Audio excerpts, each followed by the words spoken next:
Good morning. I was watching the interview last night with Luke Thomas. Well, he was talking about TJ Dillashaw's apology to Chael Sonnen, and he was telling us how we have to accept his apology and how sincere it is, because Luke Thomas thinks that you're so dumb that he'll just make up your mind for you. And I'm not even mad at TJ Dillashaw. I don't really, there's so many cheaters out there. He got caught, but he was willing to be a husband, be a father, and be a leader and a role model and cheat, okay, for his own personal benefit. He was going to go to bed at night after beating Henry Cejudo and be a cheater. He wasn't going to tell you guys that he cheated. Do you know what I mean? This isn't cycling. This isn't marathon. This isn't, you know, powerlifting. This is shit where you're punching people in the face and you're hurting them, okay? And you can really hurt people doing mixed martial arts. But for Luke Thomas, this is really what goes on behind the scenes. Chael Sonnen, obviously, he's had some problems in the past with PEDs. He's over at Bellator where they don't really test with Lyotta. I have no problem with that, okay? The guys are up in age. I think that, you know, they deserve to take stuff, but it should be on an even, you know, like, it should be talked about, you know? I just have a problem with young people taking steroids or performance-enhancing substances, not to mention all these substances nowadays that are undetectable, like some SARMs that are now coming out. It gives you an advantage to kick somebody's ass. The more endurance you have to kick somebody's ass, the more you're going to hurt them. You know, and then he's saying it was just a one-time thing, which not believable at all.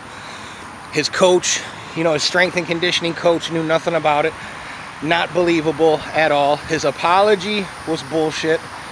It really wasn't sincere.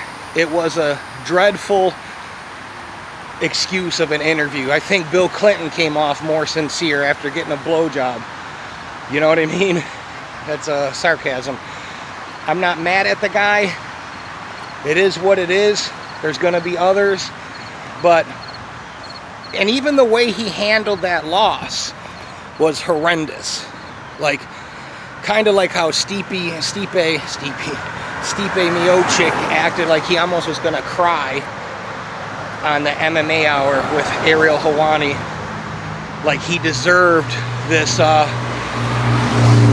you know, rematch because he was entitled to it. You know, these guys are narcissists.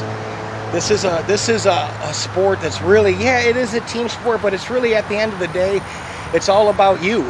You know, your training camp's all about you. Your home life is all about you. Your interviews are all about you. You know? So, I just have a problem with Luke Thomas trying to say that we needed to accept this apology and that TJ's on the right path. TJ seems like an absolute dickbag when he talks. There's not an ounce of sincerity in his voice. He's not even a good liar. Do you know what I mean? He's not even a good tale teller. He's not even a good, you know, guys, I let down my family, my legacy, you know, I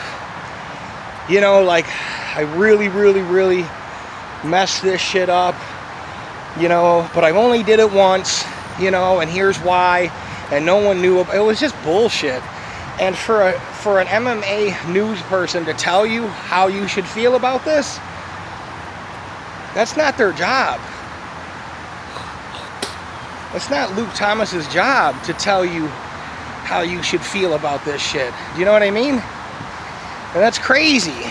You know, how do we know that behind the scenes Chael Sonnen didn't call Luke Thomas, or TJ's management didn't call and say, we'll give you an exclusive interview, okay, when he comes back, if you take it easy on him. That's how things happen.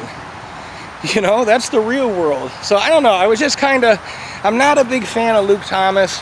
I think the guy's an asshole. He just seems like some rich guy talking about sports, you know. He annoys me, just like Ariel Helwani. None of these guys look like they've ever gotten in a fist fight.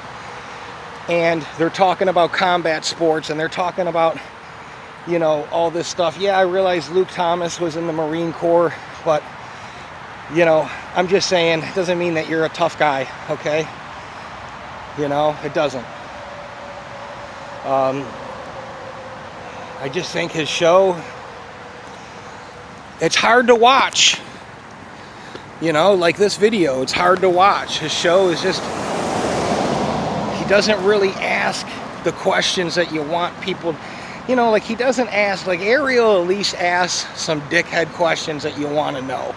So, I don't know, man. I don't need somebody to tell me at my age that I need to respect, or I need to take this guy's apology and, you know, all that shit. You know, fuck him.